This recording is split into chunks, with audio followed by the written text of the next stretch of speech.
श्री स्वामी समर्थ. जय जय स्वामी समर्थ. स्वामी समर्थांचा प्रकट दिन अगदी जवळ आलेला आहे आणि त्यांच्या नैवेद्यापैकी एक आवडता पदार्थ म्हणजे बेसनाचे लाडू. तर स्वामींसाठी हे बेसनाचे लाडू तुम्ही अगदी घरगुती पद्धतीमध्ये, अगदी सोप्या पद्धतीमध्ये आणि अगदी झटपट बनवू शकता. तर त्याची ही संपूर्ण व्यवस्थित अशी रेसिपी तुमच्यासोबत मी आज शेअर केलेली आहे. त्यामुळे व्हिडिओ तुम्ही शेवटपर्यंत बघा. बाहेरून आणलेल्या बेसनाच्या लाडूंपेक्षा घरगुती बनवलेले लाडू हे चवीला फार अप्रतिम असतात आणि त्याच्यात आपण जे स्वतःच्या हाताने बनवलेले असल्यामुळे त्याच्यामध्ये जो आपुलकेपणा असतो ना, तो खूपच जास्त असतो.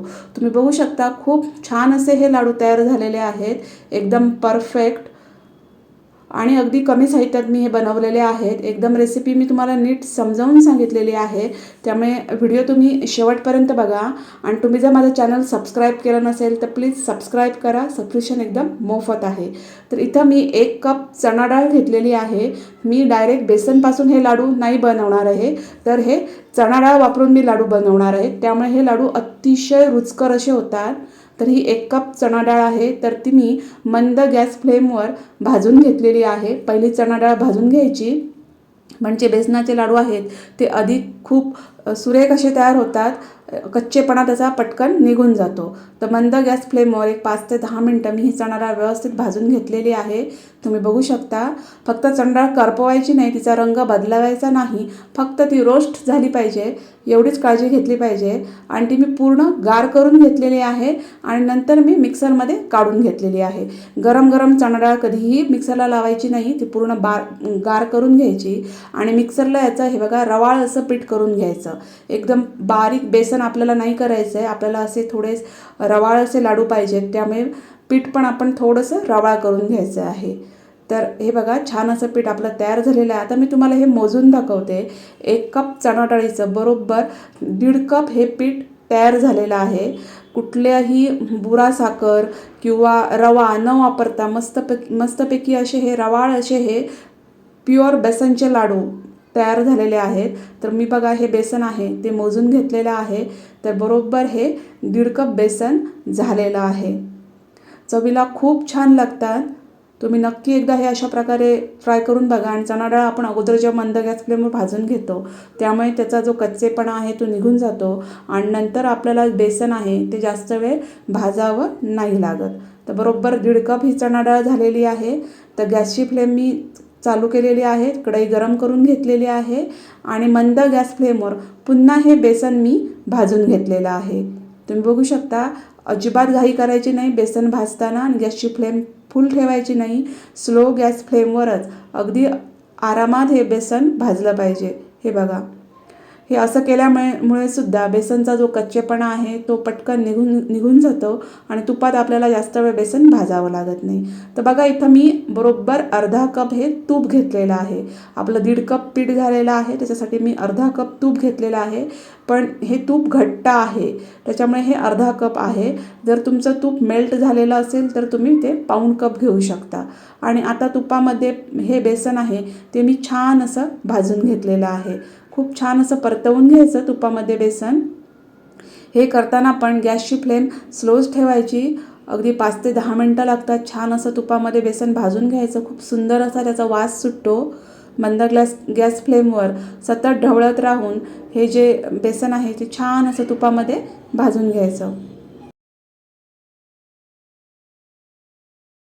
सतत मिक्स करत राहायचं, मध्ये थांबायचं नाही, नाहीतर हे बेसन आहे ते खाली लागू शकतं. त्याच्यामुळे सतत मिक्स करून 1 ते 5 ते 10 मिनटं छान असं हे भाजून घ्यायचं, म्हणजे लाडू पुढे कच्चे लागत नाहीत किंवा वरती तोंडामध्ये चिटकत नाहीत. तर मस्तपैकी हे बेसन असं भाजून घेतलेलं आहे मी. याच्यामध्ये मी पाव चमचा ही वेलची पूड घातलेली आहे आणि पुन्हा हे नीट असं मी भाजून घेतलेलं आहे. तुम्ही जर हे लाडू घरगुती तुपामध्ये केले तर खूपच छान त्याची जी चव आहे ती खूप छान येते. हे बघा, छान असं बेसन भाजलेलं आहे, तुम्ही बघू शकता. मस्त असा त्याचा वास सुटतो जेव्हा बेसन व्यवस्थित भाजून पूर्ण होतं. आपण पहिली चणा डाळ भाजून घेतलेली आहे, नंतर बेसन पण भाजून घेतलेलं आहे. त्यामुळे इथं तुपामध्ये बेसन भाजायला खूप जास्त असा वेळ लागत नाही. खूप छान असे हे लाडू तयार होतात.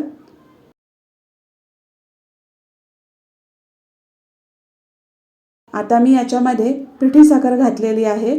तर ही 1 कप पिठी साखर आहे. आपलं 1.5 कप पीठ झालेलं, त्याच्यासाठी आपण अर्धा कप तूप वापरलं घट्ट आणि याच्यामध्ये मी 1 कप पिठी साखर वापरलेली आहे.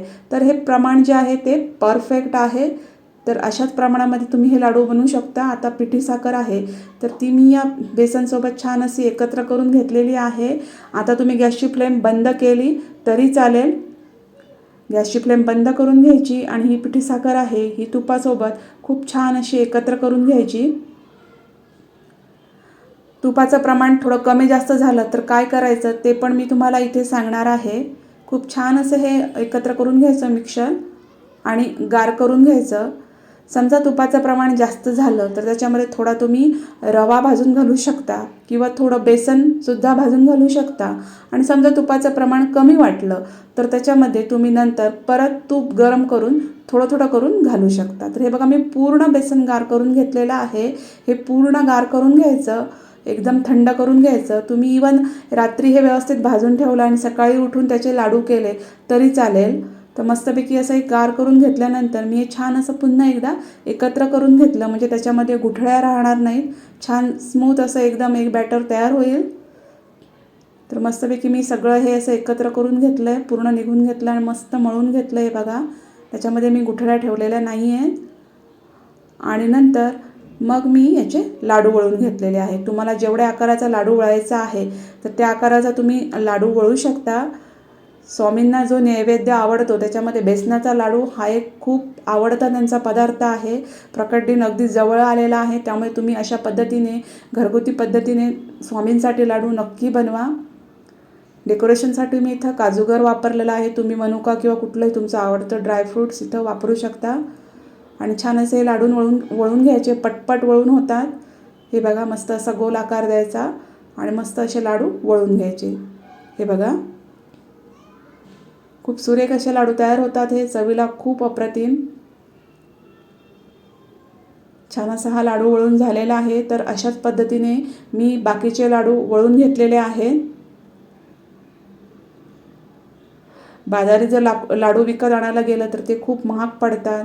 तर हे अशा पद्धतीने तुम्ही घरगुती पद्धतीमध्ये केलात तर अगदी पटकन पण तयार होतात आणि खूप कमी खर्चात हे खूप सुरेख असे लाडू तयार होतात. तर हे बघा अशाच पद्धतीने मी बाकीचे सगळे लाडू वळून घेतलेले आहेत. खूप सुरेख असे लाडू तयार झालेले आहेत. साधारणतः या प्रमाणामध्ये मध्यम आकाराचे माझे जवळजवळ 10 लाडू तयार झालेले आहेत. तर तुम्ही पण हे अशाच प्रकारे लाडू बनवा आणि स्वामींना नैवेद्य म्हणून द्या.